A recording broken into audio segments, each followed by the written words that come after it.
good morning and welcome to FBC Live. It's great to see you. My name is Simon. I'm the Youth and Kids Pastor here at FBC, and we have got a great morning lined up for you. We're going to be starting off with a game. So, whatever you're doing at the moment, stop. And if your children aren't with you, whether upstairs on their Xbox or PS4, whether they're still in bed, which I know mine probably are, wake them up. Go and wake them up. Go and chuck some water over them, maybe not, or just shake them a little bit, get them, turn their Xboxes off and get them all in the same room together. I'm going to give you now 20 seconds to go and do that. Go on, quickly, I'm waiting. We'll wait for you. Keep going. Don't just think, oh, no, go and do it.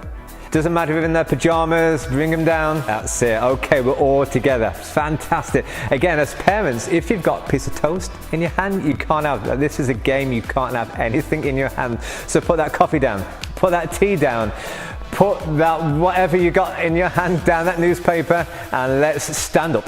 Come on, stand up. I can see you. Yeah, you, mister. Stand up. Come on. That's it, we're all standing up together, ready to do this all-action game together. Here we go. Okay, welcome to this game. This is a great game called the Stay Safe game. This is a game where it will just remind us, kids and mums and dads, about the importance of staying safe during these times. So there's 3 things which keep us safe during these times. First one, we all know, is washing hands. So kids, I want you to all, how many seconds do we do it for? That's right, 20 seconds. So I want everybody washing your hands. Go on in. Every finger and thumb. You've got it, you've got it. So that's the first thing. Remember that?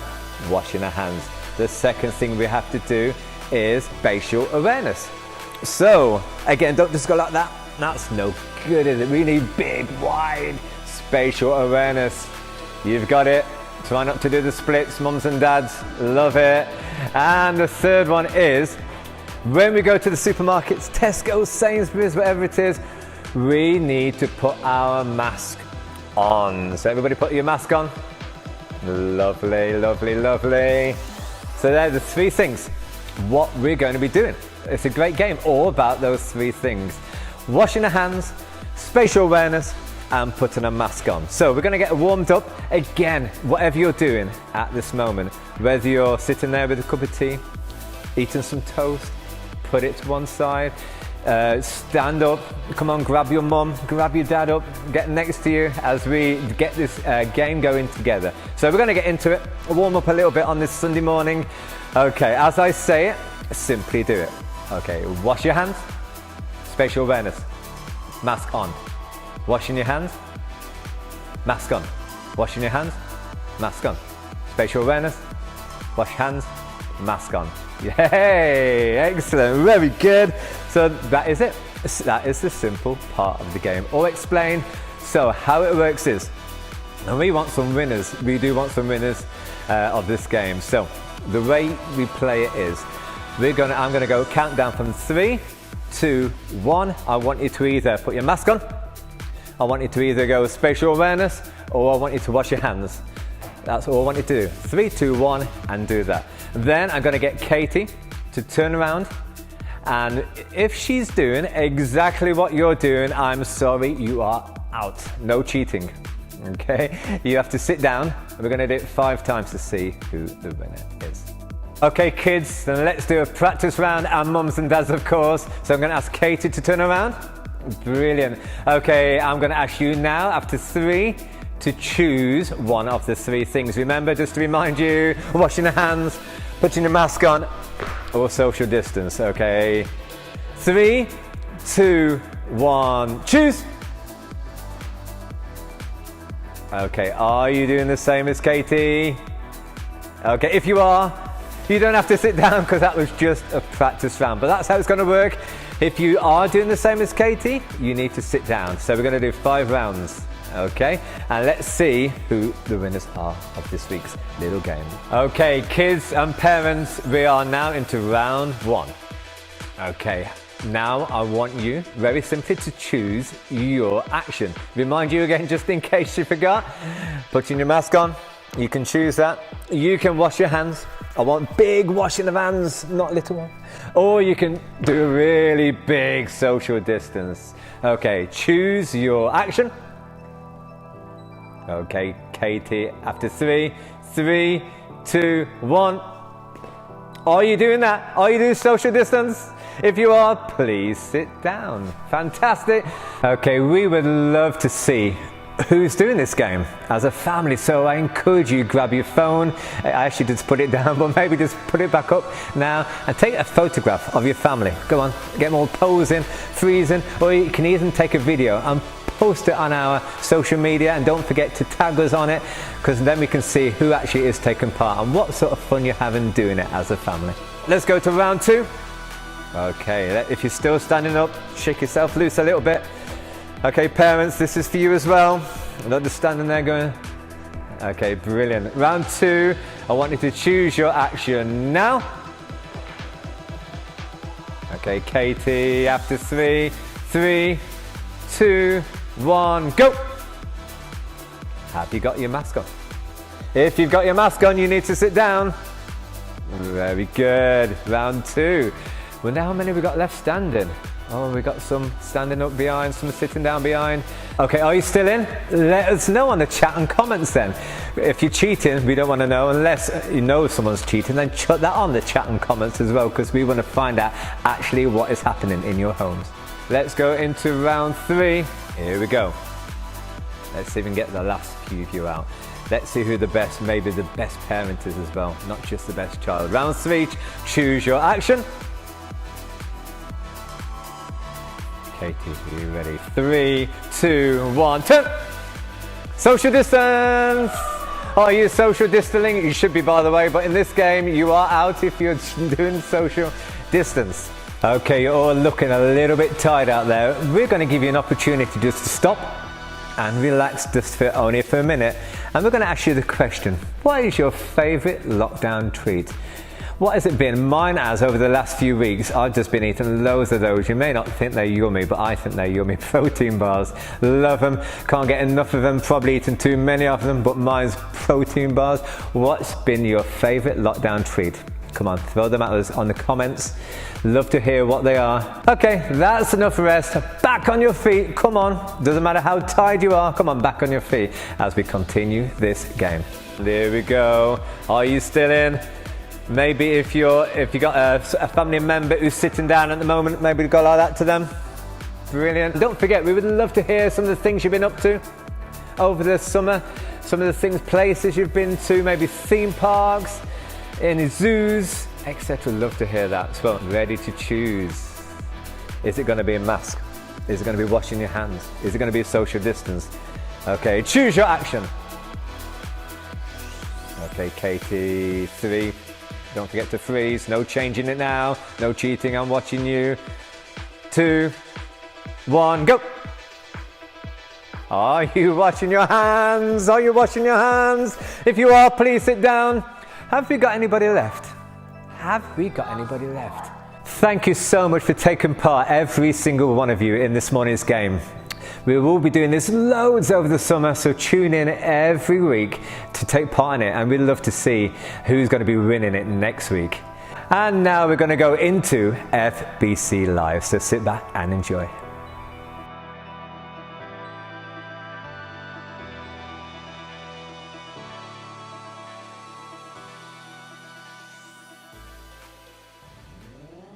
Hey, good morning. Welcome to another edition of FBC Live. It's great to be with you this morning. If you haven't done so already, just drop into the chat or the comments. Let us know who you're watching with, where you're watching.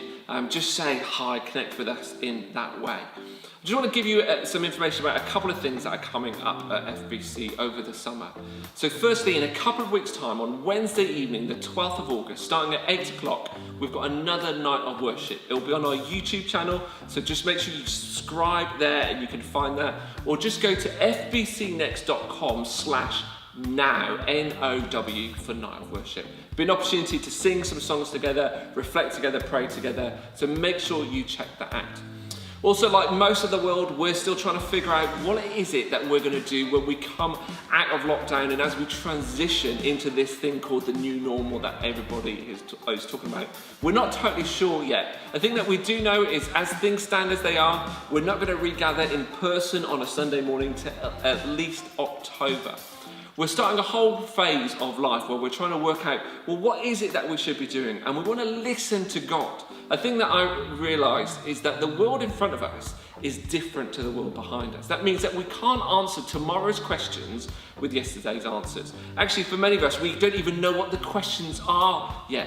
So we want to invite you to come on a journey with us, to adventure with us as we seek God for his plans and his purposes for his church in this place. Just go to fbcnext.com/adventure and you can find out more about that and how you can engage with that, and we'll send out more information across the summer. We're going to be trying different things with FBC Live across August, different activities. If you were here earlier, you might have seen Simon leading us through a kids and family activity. Loads more stuff like that coming up. But we're going to dive into today's content. We're going to be looking at this whole question of how do I get myself out of the mess that I find myself in. But before we do that, we're going to just take time to pause, to sing a song together. Just engage in this in whichever way feels comfortable to you. So if you want to stand and sing where you are, do that. If you just want to sit and listen to the words and to the song as it comes on, do whatever feels comfortable for you.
Have you ever paused and looked at your life, or part of your life, and thought to yourself, how did I get into this mess?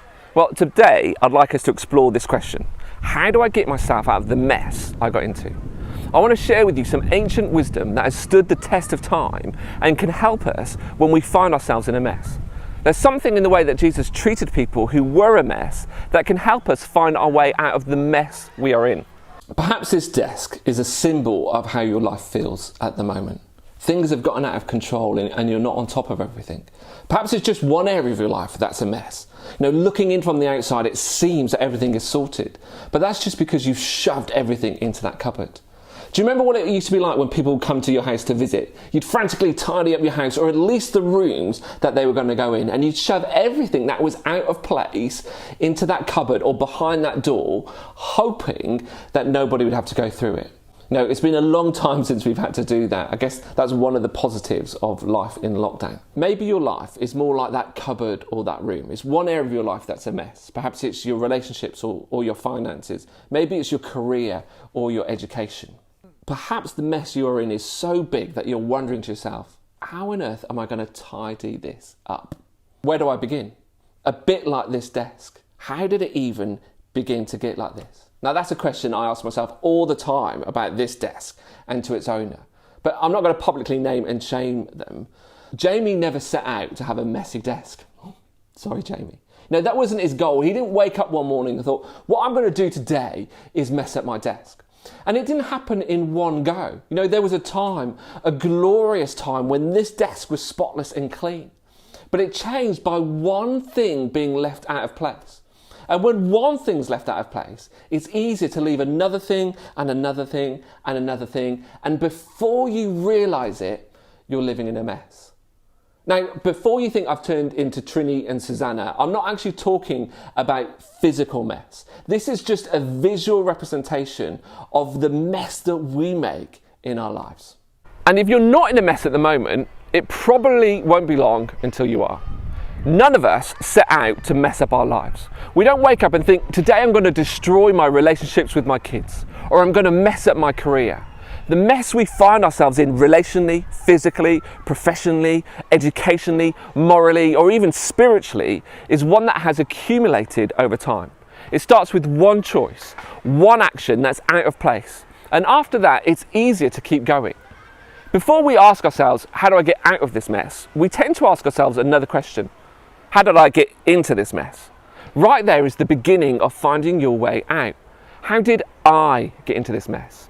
You got into it. For the vast majority of messes we find ourselves in is because we did something we probably knew we shouldn't have done. We ignored our friends, our family, ourselves. We ignored God and went ahead and did the things we knew we shouldn't have done. And now we find ourselves in a mess that we wish we could go back and undo, but we can't. So we're left wondering, how on earth are we going to tidy up? Now, the way we begin to find our way out of the mess we're in is to acknowledge and own our part in it. That's not the solution, it's just the start. Until you're able to face up to your part in the problem, you will never be able to find a way out. Now, I know that's easier said than done. The mess you're in is your fault, or at least partly your fault. Owning it is important, but just owning it isn't going to tidy it up. We actually start to feel worse after owning it. It's our fault. We can't blame someone else. I don't know about you, but when I find myself in a mess, my first instinct is to try and point the finger elsewhere, to absolve myself of responsibility and blame someone else. It makes me feel better because the truth hurts. Knowing the mess you're in is your fault makes it difficult for you to look at yourself in the mirror. We think less of ourselves and probably think others would think less of us if they knew what we did. And what does God think? Now, that might not be a question you ask yourself. What does God think about me when he knows what I've done? What does God think about me when he knows that the mess I'm in is my fault? It can be easy to think that this mess drives us apart from God. But your mess has the potential to bring you closer to God. It was because of mess that Jesus came into the world. The most famous verse in the Bible, John 3:16, says, "For God so loved the world that he gave his only son, that whoever believes in him shall not perish, but have eternal life." Now, lots of people can recite that verse, even if they've never stepped foot in a church. But what about verse 17? What does it go on to say? "For God did not send his son into the world to condemn the world, but so that the world might be saved through him. See, Jesus didn't come into the world to confront everyone who'd messed up and point the finger. He didn't come to tell us off for the mess we've made with our finances or our health or our relationships. He didn't come to blame us or condemn us. He came to meet us in the midst of the mess and to rescue us from it and from ourselves. Because let's be honest, the mess you are in is your fault. We see this at work through the way Jesus interacted with people. Let me give you a few examples that you can read about in the Gospels. That's the first 4 books of the New Testament, Matthew, Mark, Luke and John. And they give us an account of the things that Jesus said and that Jesus did. Now, one day, Jesus was in the temple courts, and some people dragged a woman before Jesus who'd been having an affair. They wanted Jesus to publicly condemn her. It was against their law to commit adultery, and the punishment was severe. This woman was caught in the act. We don't know a lot about the situation or circumstances, but it seems that she did play her part. She destroyed a marriage and someone else's marriage, and the crowd wanted to condemn her. Jesus diffused the situation in an amazing way. Go and read it for yourself in John chapter 8. The crowd disperses and Jesus is left alone with the woman. He looks at her, and in doing so, he invites her to look at him. Look at me. I don't condemn you. Go and leave your life of sin. She was expecting to be met with judgment, to be punished, to be humiliated, and perhaps even executed. Instead, she is met with grace and mercy and forgiveness. Instead of death, she's given life. She's been rescued from her mess, but only if she obeys what Jesus has said. Go and leave your life of sin. Stop doing that. Another time, Jesus is walking along the road with his disciples and he comes across a tree, and up the tree is a guy called Zacchaeus. Zacchaeus is up the tree because he wants to see Jesus, but he can't get to him because of the crowd. Now, Zacchaeus isn't a good man. He's a tax collector, and that was bad because back then it meant you were working for the Romans. That's the occupying enemy force, the enemy. And tax collectors would also take extra money from people. They would overcharge people and keep stuff back for themselves. Jesus looks up at the tree and he says to Zacchaeus, Zacchaeus, come down to me. Zacchaeus, come to me. I'm coming to your house for dinner. The whole of the community had rejected Zacchaeus because of the things that they did. They didn't like him. But Jesus invites himself over for tea. And whilst they're there, Jesus says the same thing to Zacchaeus that he said to the woman earlier. He says, leave your life of sin. Follow me. And Zacchaeus does. He owns up to the part he's played in the mess that he's in. And he says sorry for it. He says to people, I'm going to pay you back 4 times what I've taken for you. And Zacchaeus turns his life around. On another occasion, Jesus is sitting by a well in Samaria, and a woman's there also. She went to the well when nobody else was there because she was pushed out to the margins. Her community had rejected her because she'd had 5 husbands, and the man she was living with now wasn't her husband. Her life was a mess of one failed marriage after another. But Jesus doesn't shun her like her community has. Instead, he invites her to listen to me. He uses the well as an opportunity to speak into her life. Jesus tells her that he will fully and finally quench that thirst that she's been trying to quench. All of these people were a mess and in a mess. And a big reason they were a mess was because of their fault. I'm sure there were many times when they thought to themselves, how did I get into this mess? And how am I going to find my way out? Let me give you one more example. Jesus is nailed to a cross, and next to him is a man who has made a big mess of his life. He's a criminal and he's being executed for his crimes. I bet as they held him down and nailed him to that cross, he thought to himself, how did I get myself into this mess? But there was no way out for him. It was too late. He realizes what he's done and he faces up to his fate. But Jesus looks across at him and says, you're coming with me. The whole of society had rejected him, had pushed him away and said that he wasn't worthy of living. Jesus looks into his eyes and invites him to paradise. You see, Jesus offered each of these people the same thing. And it's the same thing he offers you, himself. Jesus offered himself as the solution to their mess. One time when Jesus was speaking to a crowd, he said, I am the light of the world. Whoever follows me will not walk in darkness, but will have the light of life. See, you didn't follow Jesus into your mess. You're in it because you didn't follow Jesus. You ignored yourself and the people around you. You ignored your conscience and your God. You didn't follow Jesus into your mess, but if you let him, Jesus will lead you out of it. But here's the thing, this isn't a quick fix. Jesus isn't offering to solve your problems or tidy up your mess for you.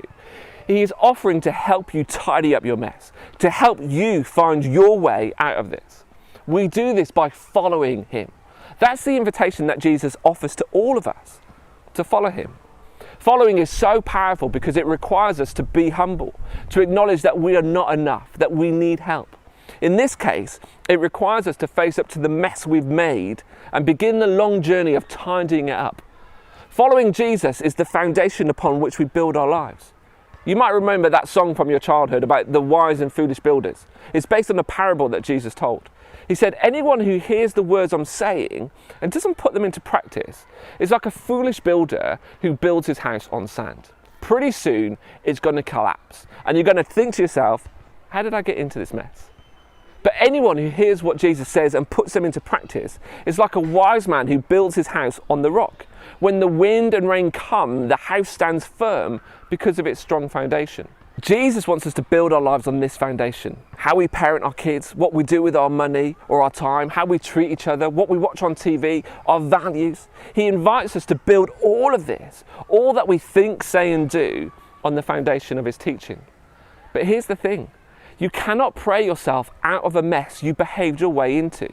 Let me say that again. You cannot pray your way out of a mess you behaved your way into, but you can follow your way out. You can't just cry out to God and expect him to tidy up after you whilst you carry on doing what you're doing. And that's not what prayer is anyway. Prayer isn't asking God and then sitting back. Prayer is active. To seek God and then do nothing is not prayer. If you want God to help you get out of the mess you're in, you've got to do something.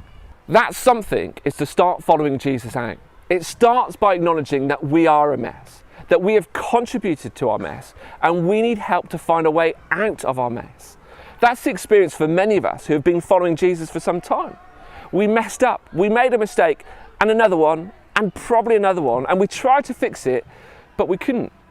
So we gave up. But in doing so, we looked up. Instead of trying to fix it ourselves, we looked to God and he showed up. He didn't push us away, he didn't turn his back on us, he didn't reject us. Instead he said, look at me, come to me, listen to me. And one day he will say, you're coming with me. We messed up, we gave up, we looked up, and God showed up and he invited us to follow him. If you are in a mess that you're wondering how you got into, recognize the part you played in it. If you want to get out of the mess, look to Jesus, listen to him and learn from him, follow him. If you're already following Jesus, acknowledge that you weren't following him when you got into this mess and humbly come to him afresh, seeking to put his words into action in your life. Build again upon the foundation of his teaching. You know, if you want a summary of what Jesus said, it's love God, love others. Through everything you do, everything you think and everything you say, love God and love others. Just start there and you won't go far wrong. Just think, if you followed that in your past, would you be in the mess you're in now? If you thought to yourself, does this honour God and does it bless others, and then acted in a way that honoured God and blessed others, would you be where you are now? Now I know you can't change that in your past, but you can change it in your present and you can change it for your future. If you've never followed Jesus, perhaps you believe something about him, but you don't actually follow him. You don't seek to make him the foundation on which you build your life. Well, you can simply start doing that. You can start to build your life on Jesus as your foundation. It takes time, it takes energy and focus and commitment. It also takes community. But it starts with the decision to say yes to Jesus, to say yes to start following him. You cannot pray your way out of a mess, but you can follow your way out. So let's take a moment and ask yourself this question. Am I building my life on the foundation of what Jesus says? Am I following Jesus? Perhaps you want to probe deeper and look to the places in your life where you're not building on this foundation, where you're not following Jesus. Acknowledge it, own your part on it, and act on it. You make it easy to love you. You are good and you are kind. You bring joy into my life. You make it easy to trust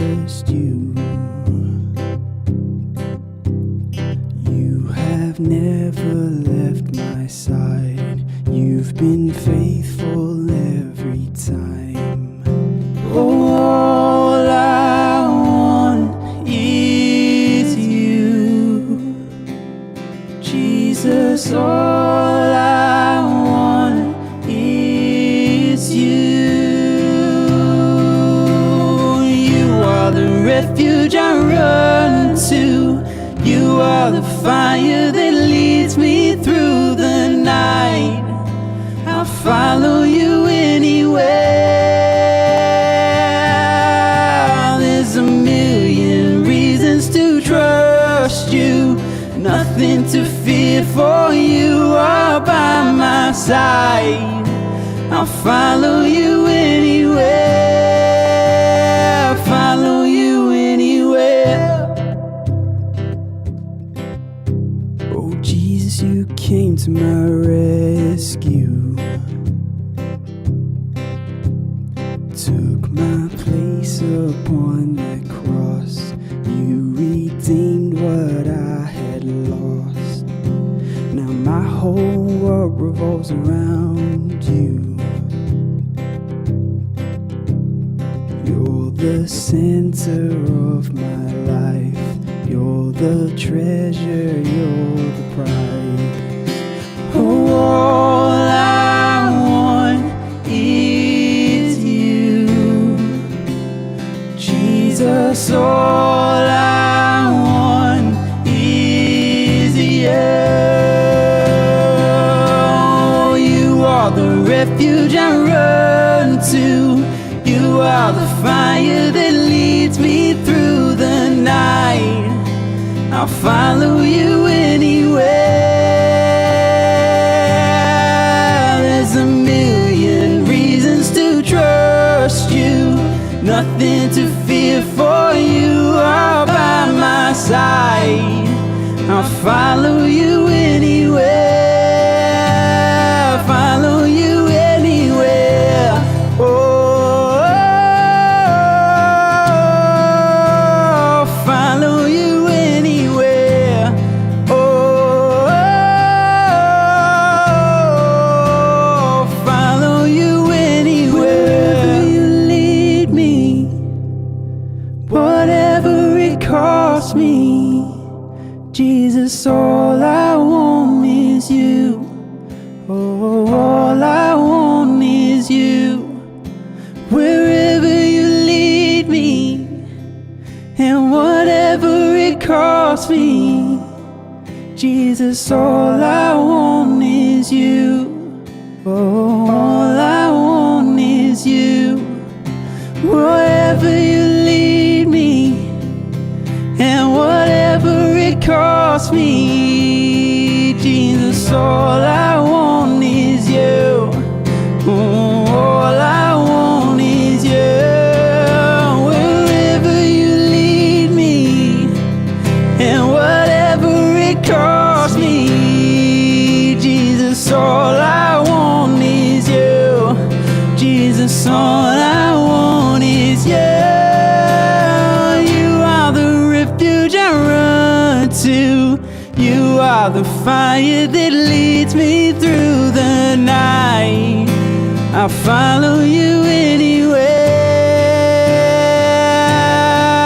There's a million reasons to trust you. Nothing to fear, for you are by my side. I'll follow you anywhere. Follow you anywhere.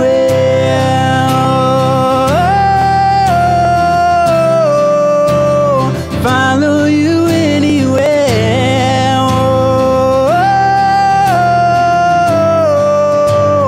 Follow you anywhere.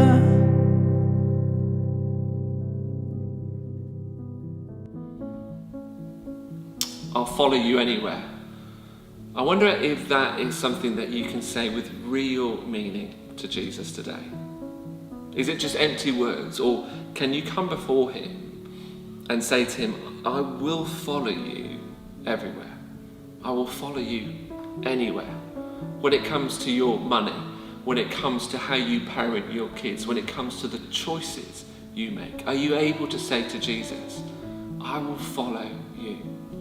That's the choice that he offers us. That's the solution to the mess that we find ourselves in, is to follow him out. We can't pray our way out of a mess, but we can follow our way out of a mess. And I'd like to invite you to take the opportunity to do that right now. Perhaps this is a recommitment for you. Perhaps you recognise that you've got yourself into a mess and it was your choice. You did it, but you want to follow Jesus out again, afresh. Recommit, rededicate your life to trusting Jesus and following Jesus. Or maybe this is the first time. Maybe you've never actually come to a point where you've come to Jesus and said, I want to follow you with my life, with what I think, with what I say, and with what I do. I want to follow you. If that's you, just simply invite you to pray along with me now.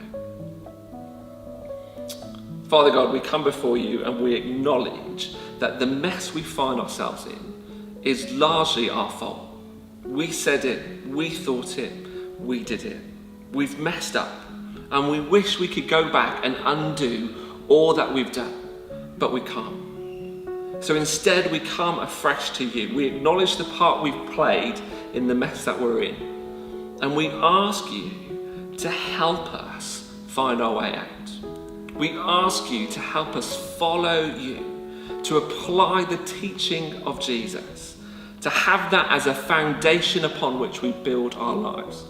And as we follow him, as we trust him, as we look to him and listen to him, help us live our lives in a way that reflects his glory, that seeks to honour you and bless the people around us. And as we do that, help us to take those steps to trust you. And if that's for the first time, we come before you and ask you to forgive us of all that junk and all that rubbish that we carry around with us, to offer that to you and accept the forgiveness that you offer, to accept and receive that gift of new everlasting life. And if this is for the second or the third or the fourth or the fifth time, we come again to you, asking you to forgive us, asking you to help us start again, to trust you, to follow you out of the mess we find ourselves in. Thank you, Lord. Amen. Well, that's about all we've got time for on this week's FBC Live. I hope you found it helpful. I hope it's inspired you and encouraged you in some way. We'll be posting this content, the talk, separately, so please feel free to share it with somebody you think might find it helpful. And make sure you tune in again next week for another edition of FBC Live, where we'll be doing loads more stuff to help engage and encourage one another as we seek to find and follow Jesus. Hope you have a great week. See you soon.